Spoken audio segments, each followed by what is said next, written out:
Benvinguts, lletraferits! Com esteu? Ara feia un temps que no gravava. Avui us portaré un gran clàssic de la literatura. Era un llibre que a mi em va tirar una mica enrere al principi. Jo he fet la classe de literatura universal com a professora i em va tocar justament aquest llibre que és Frankenstein. I la veritat que com que a l'estiu sempre m'intento preparar les lectures que he d'estudiar i per tant que he d'explicar als alumnes, em tirava molt enrere perquè tenia la imatge típica del monstre de les pel·lícules, però espero avui poder-vos demostrar que aquesta història va més enllà del monstre que havíem vist tots fins ara, dels claus, etc. El cas és, primer de tot, el gènere la classificaríem com a ciència-ficció. De fet, són molts els estudiosos que la consideren la primera obra de ciència-ficció. Això es podria debatre. Altres la col·loquen en el tema de horror, terror i més aviat jo crec que està relacionada amb el món filosòfic. Potser és una idea completament meva. El que està clar és que és una obra plenament romàntica i és que és la primera vegada que no us parlo d'una obra actual, sinó d'una obra que és del principi del segle XIX, per tant, una obra del romanticisme. De fet, el propi títol, el títol complet, no el títol de la traducció catalana, que és aquesta, la que a mi me va agradar més, és la de Quim Monzó, que adapta l'obra original de 1818, i justament aquesta obra només es titula Frankenstein, però el títol original de l'obra és Frankenstein o el Prometeu modern. Pels que sapigueu alguna cosa de mitologia o de cultura clàssica, justament Prometeu va ser aquell tità que es va aliar amb els humans per intentar robar el foc als déus. El foc es considerava una cosa divina a la que els humans no tenien accés i Prometeu va enganyar els déus per tal que els humans poguessin disposar del foc. Després en va patir les conseqüències. Un dia, si voleu, parlem de cultura clàssica o de mitologia. El cas és que aquesta història enllaça perfectament amb Frankenstein, perquè Frankenstein és un home que és un científic i justament s'atreveix a fer allò que és només a les mans divines, que és crear vida. Es decideix a intentar crear una criatura. Aquest seria el plantejament inicial de la història. Abans d'explicar-vos l'argument i la meva opinió, m'agradaria presentar-vos la que és l'autora, perquè tenim no només una obra bastant sorprenent de ciència-ficció del segle XIX, sinó a més escrita per una dona, que és Mary Shelley, o, com es deia abans de casar-se, Mary Godwin. Va néixer el 1797 i va morir el 1851. Aquesta noia tenia una vida bastant peculiar, i és que el seu pare era filòsof, es deia William Godwin, i ja celebrava a casa seva festes on hi anaven filòsofs, escriptors, etc. Per tant, no va tenir una educació per a una dona normal de l'època, justament al revés. A més, es va enamorar perdudament d'un altre escriptor, que és Percy Shelley, i d'aquí que quan es van casar es va dir Mary Shelley. Per cert, el seu pare mai va acceptar aquesta relació, però malgrat tot ho va tirar endavant. La història de Frankenstein, per què estic explicant tot això? Perquè té relació amb la història. La història de Frankenstein es remunta a l'any 1816. L'any 1816 va ser conegut a la història com l'any en què no hi va haver estiu. Riu-te'n tu del confinament. No hi va haver estiu, per què?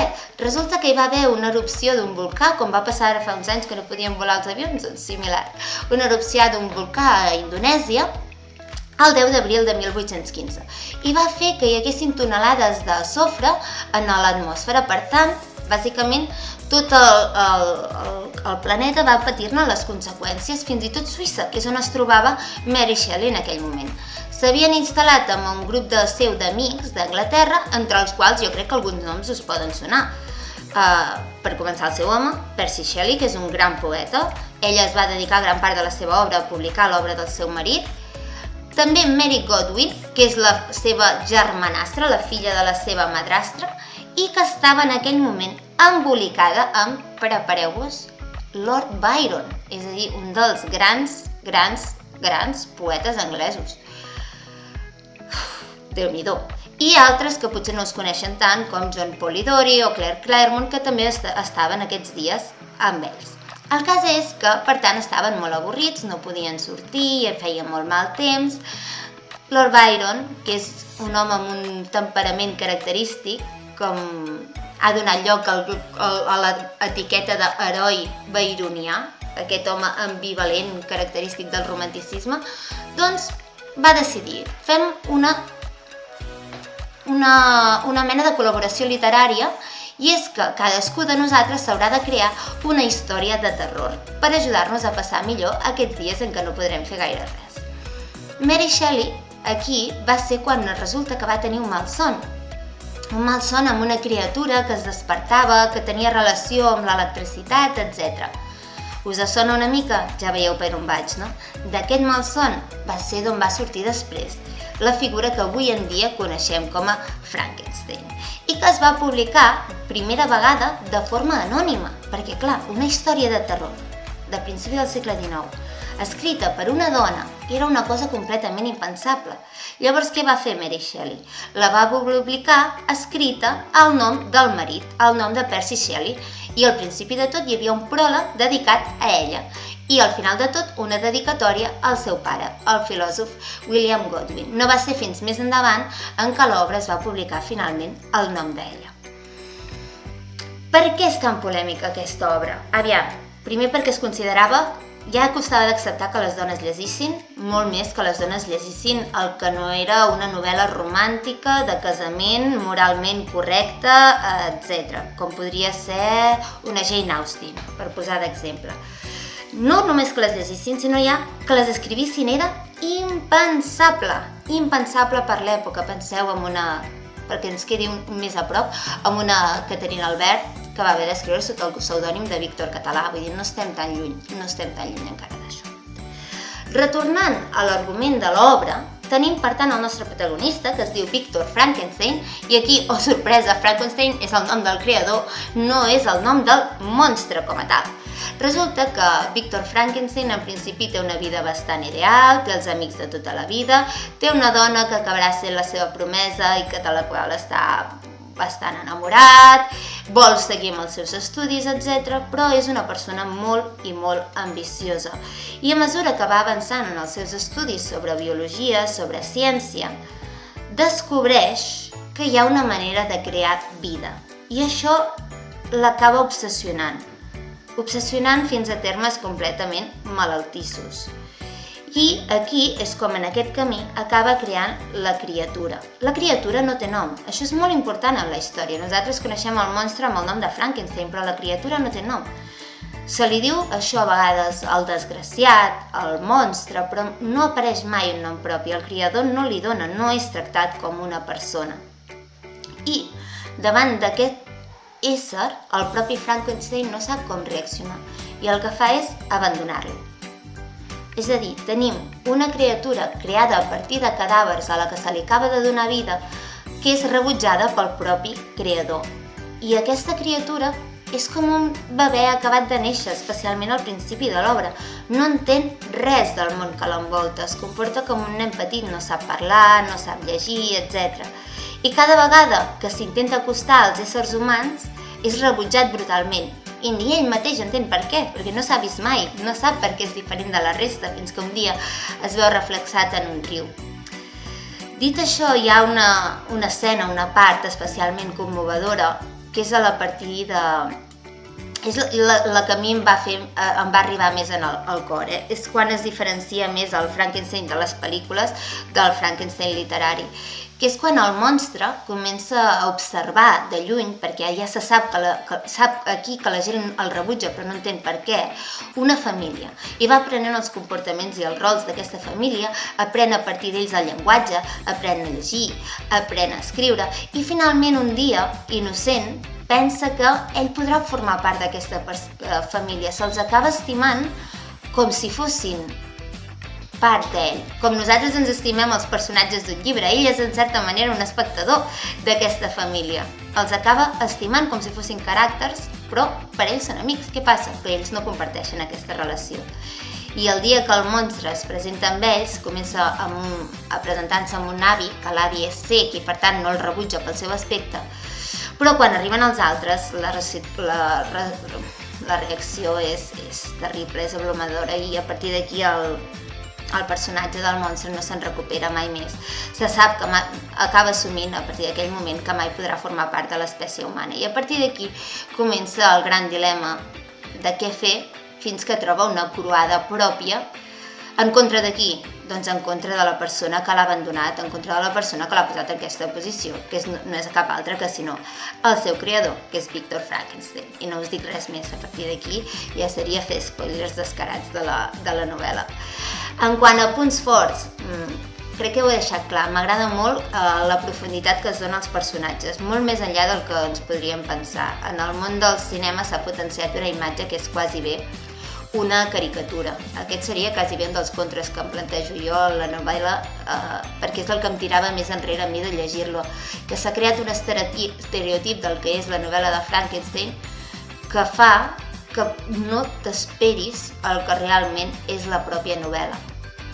En quant a pros, m'agrada molt la referència que fa a altres llibres del moment. Es nota que la persona que ho va escriure, Mary Shelley, tenia un gran coneixement sobre obres literàries i les explota en la novel·la.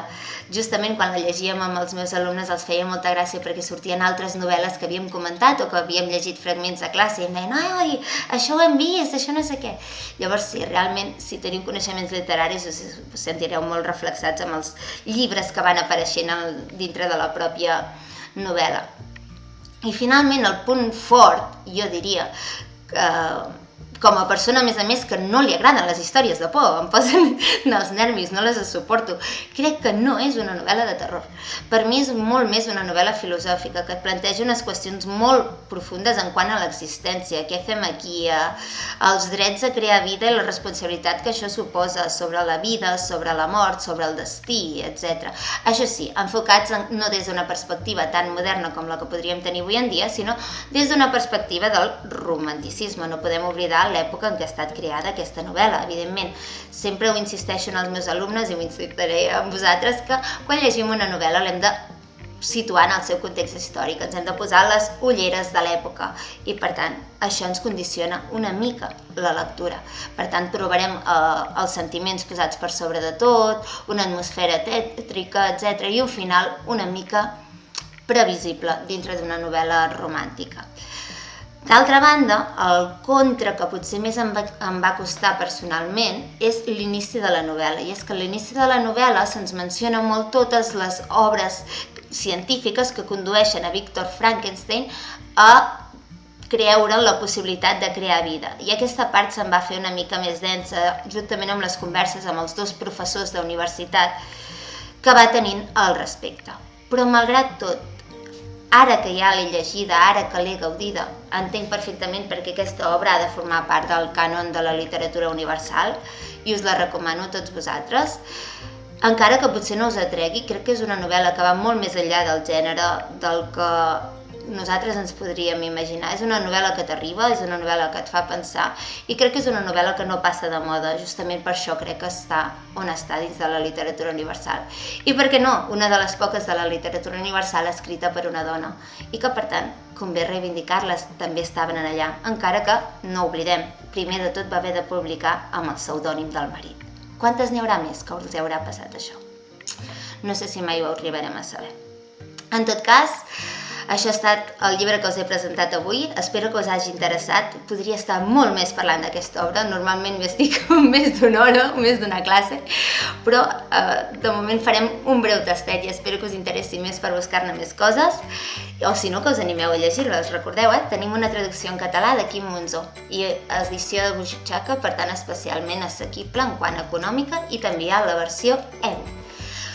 No us oblideu que me podeu seguir amb el nom de Bibliotuca a Instagram, on vaig publicant pistetes, excuses que trobo per fer els llibres tard o interaccions amb vosaltres, on vaig penjant també a Twitter amb el nom també de Bibliotuca, diverses coses que vaig llegint, que vaig comentant, o interactuo amb altres booktubers catalans que estic descobrint i que des d'aquí una salutació per tots vosaltres, així m'agrada, potenciem el català a les xarxes. I això és tot, que vagi tot molt bé.